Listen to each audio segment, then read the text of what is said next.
Hello and welcome to another episode of Standing Apart, the podcast where we explore how businesses and individuals can truly differentiate themselves in a crowded marketplace.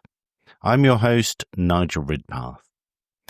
Today we're diving into something that affects every organization regardless of size or sector: motivation. We'll explore both self-motivation for leaders and effective strategies for motivating your teams.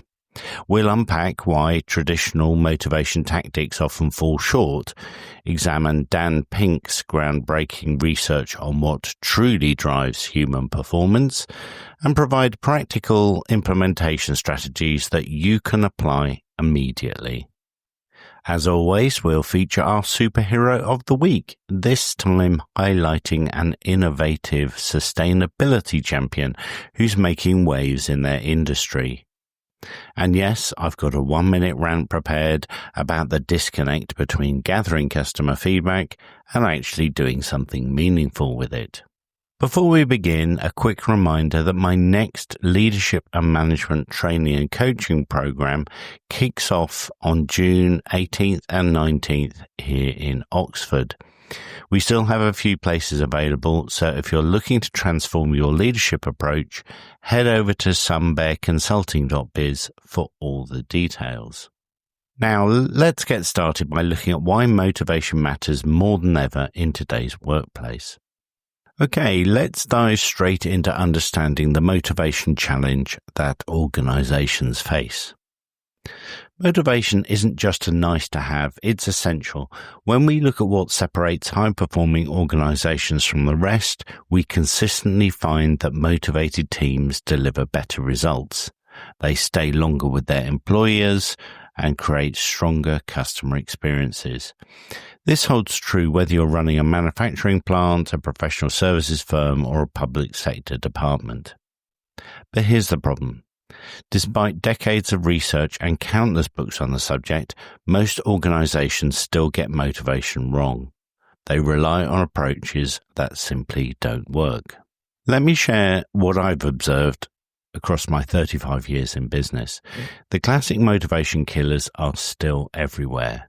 Micromanagement that stifles creativity, lack of recognition for good work, unclear expectations, and the big one, disconnection between individual contributions and organizational purpose. What's fascinating is how our understanding of motivation has evolved. We used to think it was primarily extrinsic, driven by external rewards like bonuses, promotions, and recognition. Give people more money and they'll work harder, right? No, doesn't work that way.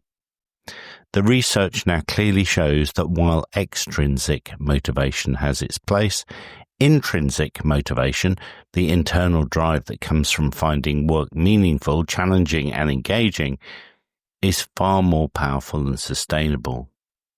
When people are intrinsically motivated, they perform at higher levels, not because they have to, but because they want to.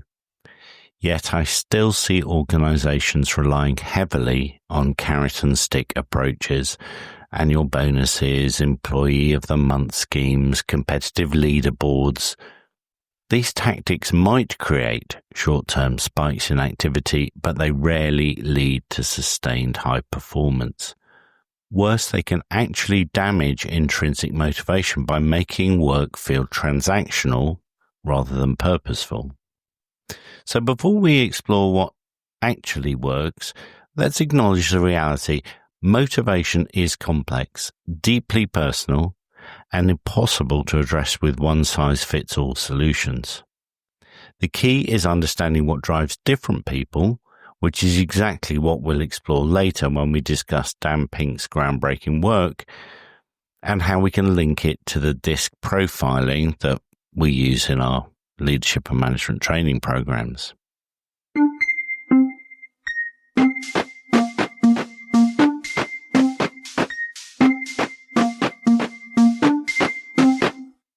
Okay, it's now time for this week's 1-minute rant. And today I'm fired up about something I call the feedback fallacy.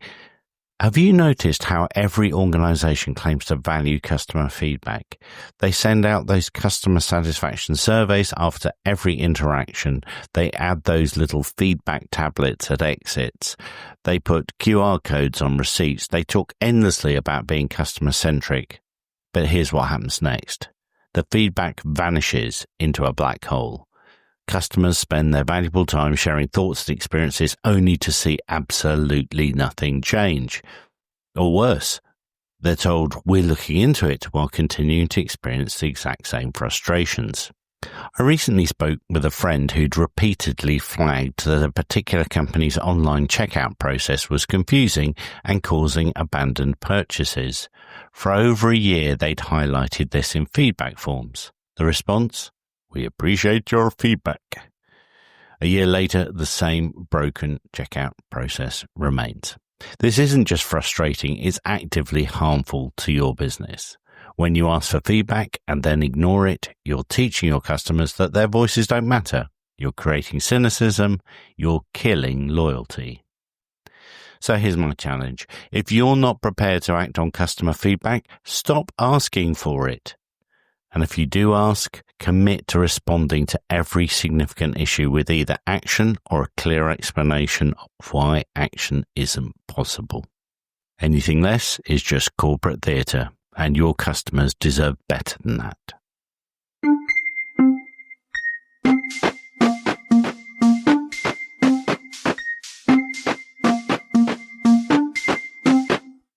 Now let's dive into what actually works when it comes to motivation, starting with some groundbreaking research from Dan Pink. In his book Drive, Pink completely upends conventional thinking about motivation. After reviewing decades of scientific research, he identified 3 elements that truly drive performance and satisfaction: autonomy, mastery, and purpose. Autonomy is our desire to direct our own lives. When people have meaningful control over what they do, when they do it, how they do it, and who they do it with, they're more engaged and productive. This doesn't mean chaos or complete freedom. It means giving people appropriate boundaries and then trusting them to deliver within those boundaries. Mastery is our urge to get better at things that matter. People love the feeling of progress and growth. They want to develop skills and improve at tasks they care about. This is why learning opportunities and challenging work are such powerful motivators. Purpose is our yearning to contribute to something larger than ourselves. When people understand how their work connects to a meaningful goal, whether that's helping customers, advancing knowledge, or making the world better in some way, they find deeper satisfaction in what they do. What's fascinating is when you combine Pink's framework with different character types. Now, for those who haven't come across DISC before, it's a behavioral assessment tool that helps identify different personality types based on 4 main groupings: dominance, influence, steadiness, and conscientiousness. I find it a useful tool simply because it's simple and it's a mainstay of my training programs. DISC helps us recognize that what motivates one person might completely demotivate another. For example, people with high D, that's dominant profiles, are typically motivated by challenges, results, and autonomy. They want the freedom to achieve goals their way. Those with high I, these are the influencers, often thrive on social recognition and the purpose of bringing people together. High S, these are the steady eddies, are frequently motivated by stability and helping others, while high C, that's the conscientious or analytical brigade, often seek mastery and the satisfaction of doing things correctly. The power comes when we combine Pink's framework with these individual differences. It's not enough to know that autonomy, mastery, and purpose matter.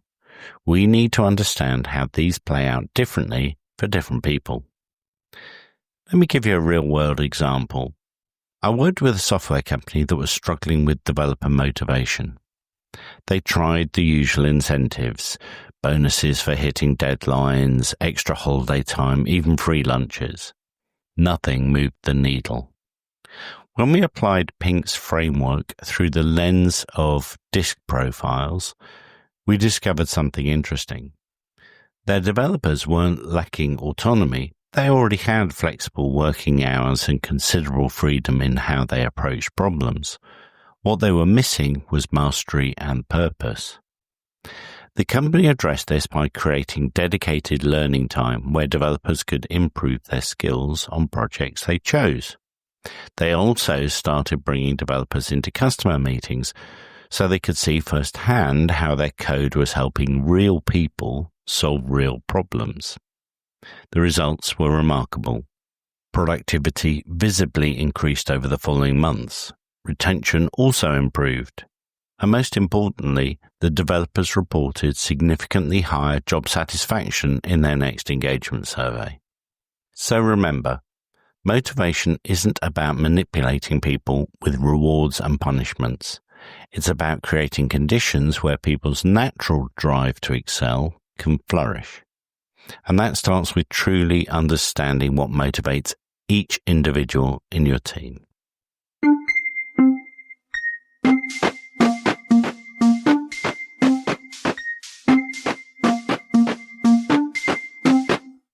And now it's time for my superhero of the week.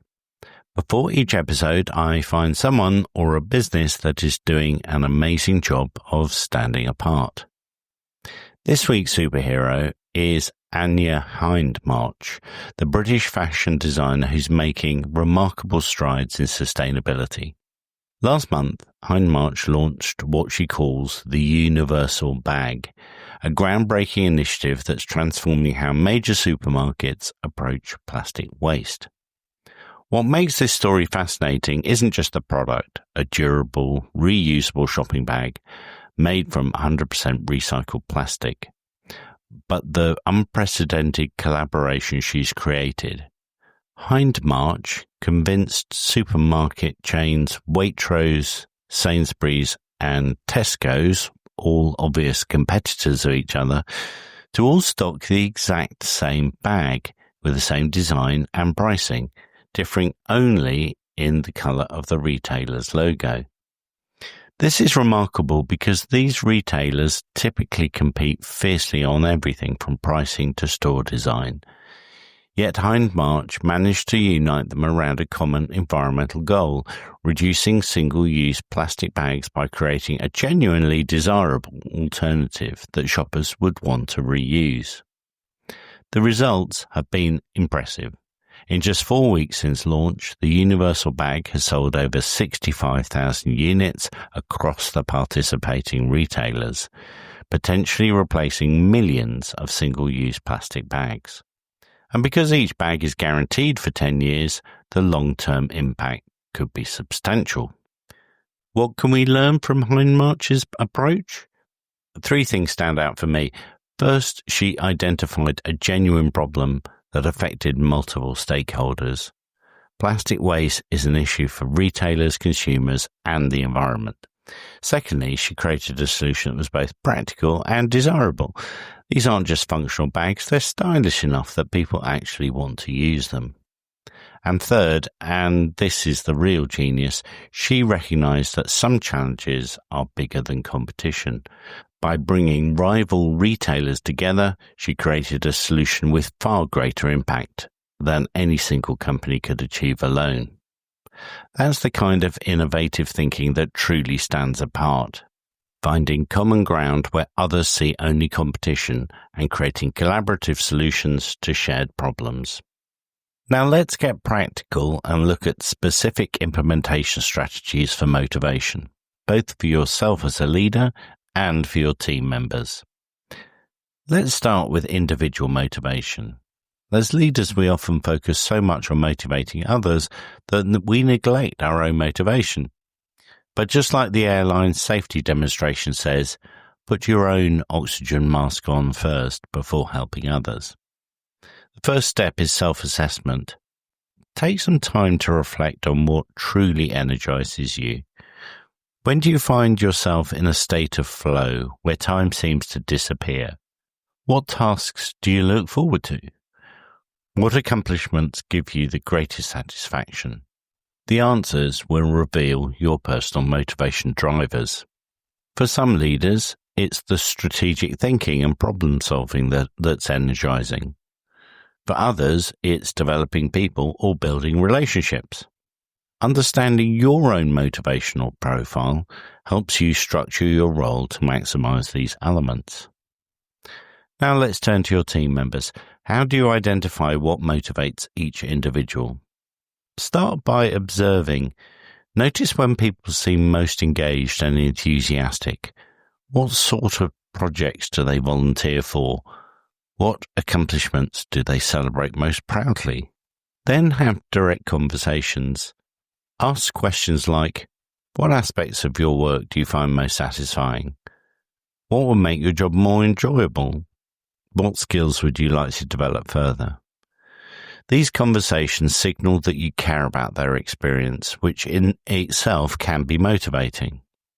The DISC profile we discussed earlier is invaluable here. It gives you a framework for understanding different motivational drivers and how to adapt your approach accordingly. Now let's look at 3 actionable motivation techniques you can implement right away.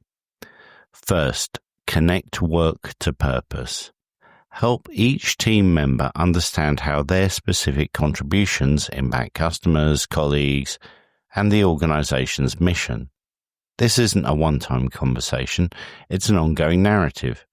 Share customer success stories, bring team members into client meetings occasionally, celebrate the real-world impact of their work. Secondly, create opportunities for mastery. This might mean offering formal training, but it can also be as simple as creating stretch assignments that challenge people to grow. Different people will have different mastery goals. Some want to deepen their technical expertise, while others may want to develop leadership skills or cross-functional knowledge. Thirdly, calibrate autonomy appropriately. Remember that autonomy doesn't mean the same thing to everyone. Some people thrive with maximum freedom, while others prefer more structure. The key is finding the right balance for each individual, enough freedom to feel ownership, but enough guidance to feel confident. How do you measure whether these approaches are working? Well, you need to look for both quantitative and qualitative indicators. Productivity metrics, retention rates, and customer satisfaction scores can provide objective data, but equally important are the subjective signals, energy levels in meetings, willingness to take on challenges, and the quality of collaboration. A word of caution. Avoid these common pitfalls when implementing motivation strategies. Don't assume what motivates you motivates others. This is where many leaders go wrong. They project their own motivational drivers onto their team members. Don't rely on one-size-fits-all approaches. As we've discussed, different personality types respond to different motivational strategies. And finally, don't expect instant results. Building intrinsic motivation can take time. Be patient and consistent in your approach. Remember that motivation isn't something you do to people. It's something you create conditions for. Your role as a leader is to understand what drives each individual and then create an environment where they can tap into their natural motivation. We've covered a lot of ground today in our exploration of motivation. Remember that motivation isn't something you can force, it's something you create conditions for. Your role as a leader is to understand what drives each individual and then create an environment where they can tap into their natural motivation. If you'd like to explore these concepts further, our leadership and management training program starts on June 18th and 19th in Oxford. Over 18 weeks, we'll dive deep into motivation and other essential leadership skills, complete with DISC profiling, a 2-day boot camp, and 7 follow-up sessions. Find all the details at sunbearconsulting.biz or email info@sunbearconsulting.biz. Before we wrap up, a quick word about podcast discovery. In a world of algorithms and endless content choices, standing apart isn't always easy, even for podcasts. If you found value in today's discussion, there's a simple way you can help. Take 5 seconds to subscribe, rate, or share this episode. Those small actions make an enormous difference in helping the podcast reach more leaders who might benefit from these ideas. And we're building quite a library of back episodes. Why not explore some other topics from the last 4 months? Finally, remember that standing apart isn't just about being different. It's about making a meaningful difference. Thanks for listening. Standing Apart is a Sun Bear Consulting production.